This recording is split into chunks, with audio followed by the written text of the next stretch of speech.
नमस्कार दर्शकों, हमारे चैनल में आपका हार्दिक स्वागत है।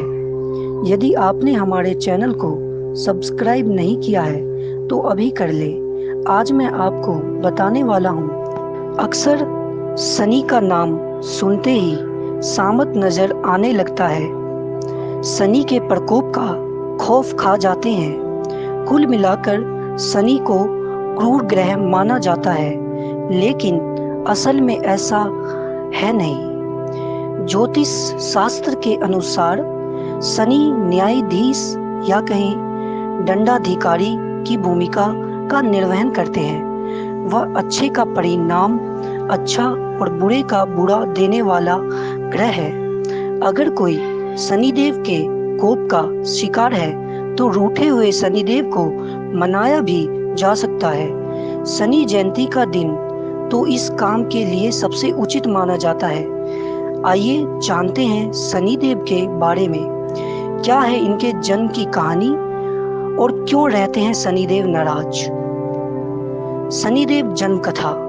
शनिदेव के जन्म के बारे में स्कंद पुराण के काशी खंड में जो कथा मिलती वह कुछ इस प्रकार है। राजा दक्ष के कन्या संज्ञा का विवाह सूर्य देवता के साथ हुआ।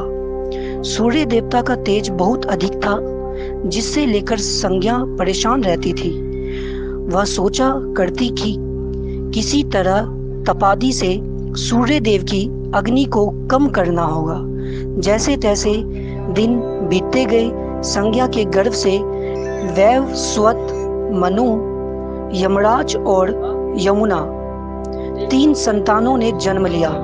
संज्ञा अब भी सूर्य देव के तेज से घबराती थी। फिर एक दिन उन्होंने निर्णय लिया कि वे तपस्या कर सूर्य देव के तेज को कम करेंगी, लेकिन बच्चों के पालन और सूर्य देव को इसकी भनक न लगे, इसके लिए उन्होंने एक मुक्ति निकाली। उन्होंने अपने तप से अपनी हमशक्ल को पैदा किया, जिसका नाम स्वर्णा रखा।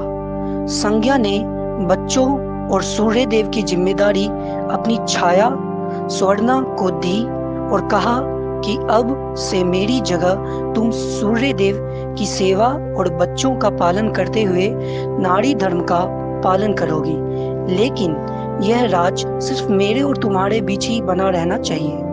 अब संज्ञा वहां से चलकर पिता के घर पहुंची और अपनी परेशानी बताई तो पिता ने डांट फटकार लगाते हुए वापस भेज दिया।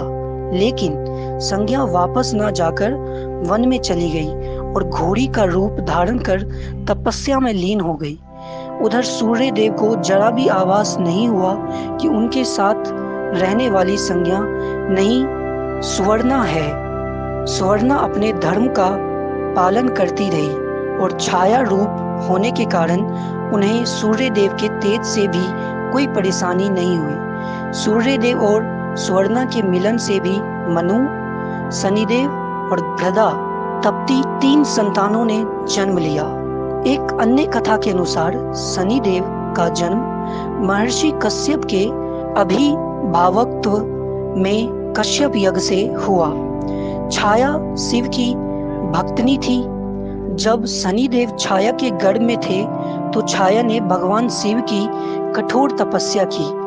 वे खाने पीने की सुध तक उन्हें न रही। भूख प्यास धूप गर्मी सहने के कारण उसका प्रभाव छाया के गर्भ में पल रही संतान यानी शनि पर भी पड़ा और उनका रंग काला हो गया।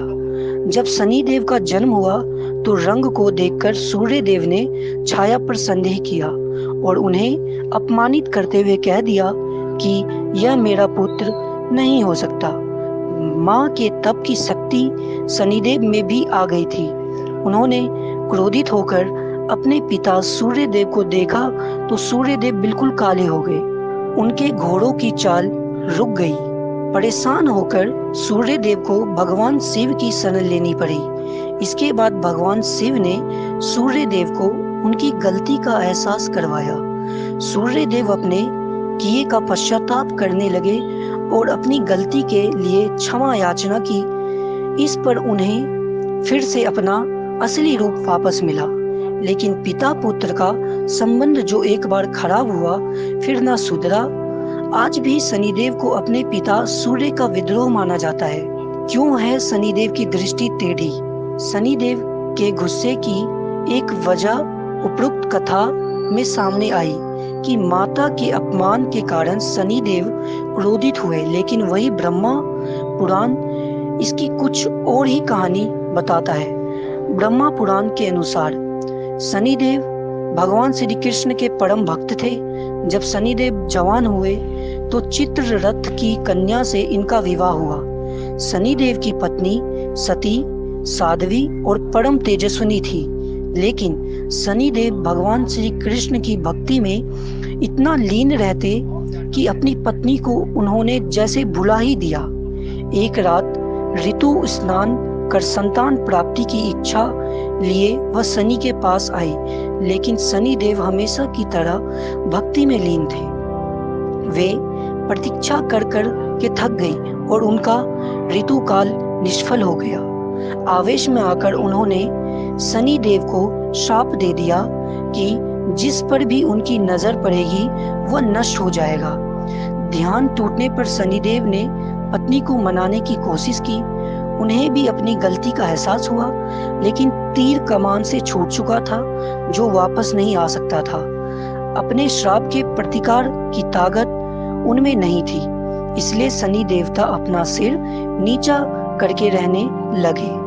दोस्तों, अगर आपको यह जानकारी अच्छी लगी हो तो चैनल को लाइक करें, सब्सक्राइब करें, शेयर करें और बेल आइकन को दबाना ना भूलें। धन्यवाद।